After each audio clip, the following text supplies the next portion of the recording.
Okay, so I'm just now finishing this project up.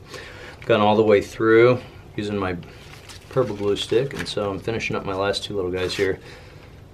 And you can see that what I did to kind of make this easier was fold these back ahead of time. I just add a little bit of glue to each one. And this purple glue sticks pretty well, but I always like to add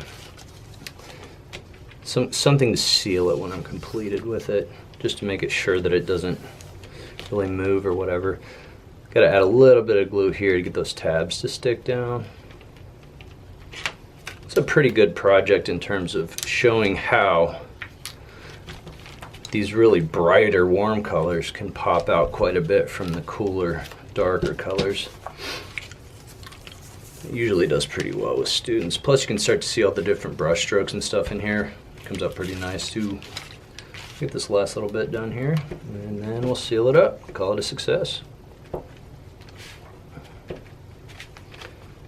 This is easier for kids. This is why I'm kind of sharing this lesson plan with you. It's easier for kids than trying to keep their paintings within perfect little swatch areas like this, to have them paint like a whole thing out and then they cut it up. So I've done collages this way to where the students handmade all their pieces. This coincides with an Eric Carle lesson plan pretty well. It's kind of how he does all of his work. He makes little prints and or paint elements like this, and he turns them into collage elements. So he hand makes his own stuff, which is cool. I've done that in the past with students too. So thought I'd share this technique with you as an option for completing your painting skills if you feel like you can't handle that still life thing. Because it is pretty difficult to paint. But if you're up for the challenge, I'm excited to see what you guys come up with on the still life.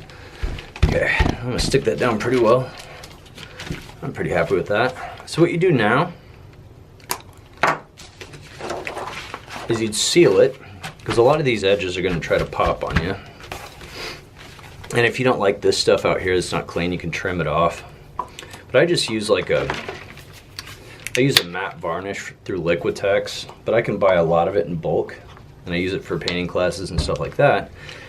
But if I were doing this in the elementary school, I would order just really cheap Mod Podge, or what I've done in the past in a pinch is to use puzzle glue or just white glue mixed with water in kind of a 50-50 ratio. Maybe 60-40 water to glue, a little bit more water. That way the glue doesn't look opaque on top of it. You want it to look transparent if you can get it to do that. Another way you can deal with this is to use some kind of a fixative spray. But my best results have really been with Mod Podge.